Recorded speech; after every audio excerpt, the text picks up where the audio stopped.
Last week we discussed the issue of paid clergy, how the LDS have long mocked biblical Christians for being paid to preach, and how they have long claimed to be free from what they call priestcraft, or receiving money to be in the service of God. After 25 years of being in Salt Lake City as the prophet, Brigham Young said in May of 1873, and this is found in the Journal of Discourses, volume 16, page 44 through 45, quote, "The elders of this church travel and preach without purse or script, and labor at home as bishops, presidents, high counselors, and ministers free of charge. Now take Christians. How many of their ministers preach without pay? Go to their meetings in their churches, halls, schoolhouses, and any of their public gatherings, and you have a box, a plate, or a hat under your face, and it is, 'Give me a sixpence, give me a sixpence, give me a sixpence.' Show me an elder of this church that does this. We preach the gospel without purse or script and work for our own bread and butter," end quote. This attitude still exists today with as much vitriol in the hearts of most Latter-day Saints as it did in Brigham Young's. In the Encyclopedia of Mormonism, the LDS Church continues to present this standard, stating on page 510, quote, "Because the church has no professional clergy, it is administered at every level through lay participation and leadership.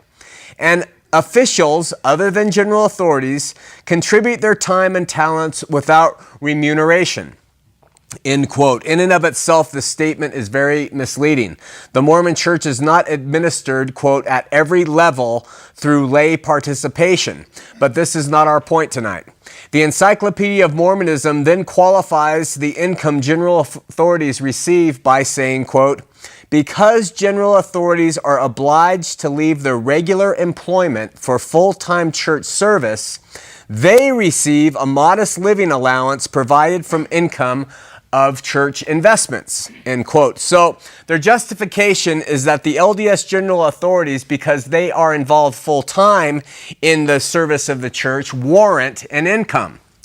I can tell you that this is the same position typically within the body of Christ. Full-time pastors and ministers receive pay commensurate to the time they put into ministry generally.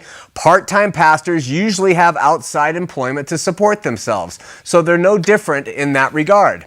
But again, this is not the point tonight. Biographer Stanley Hershen, in his book Lion of the Lord, reports that in the 1870 census, Brigham Young, you know, the guy who mocked the Christian church in the earlier quote, reported personal property worth of $102,000, which would be equivalent to $1.6 million today, and personal real estate holdings valued at $1,010,600, which would be equivalent to $16,382,000 today. How did Brigham get all that dough when he claims that the Mormon clergy receive no pay? Who knows?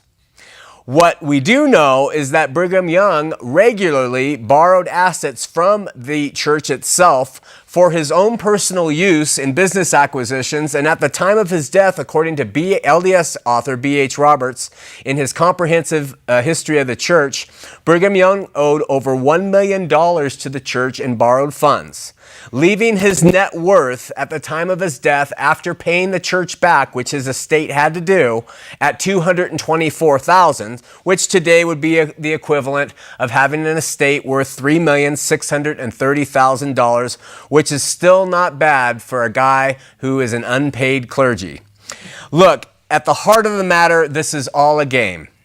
A rather deceptive game. It is in reality spiritual warfare, where one religious institution actually demeans the servants in the body of Christ, which is biblically justified in how it pays its pastors, while at the same time their attacking hierarchy has amassed personal fortunes on the side. Yet another sham, another shame. It's a stramish, and that's a new word for your vocabulary.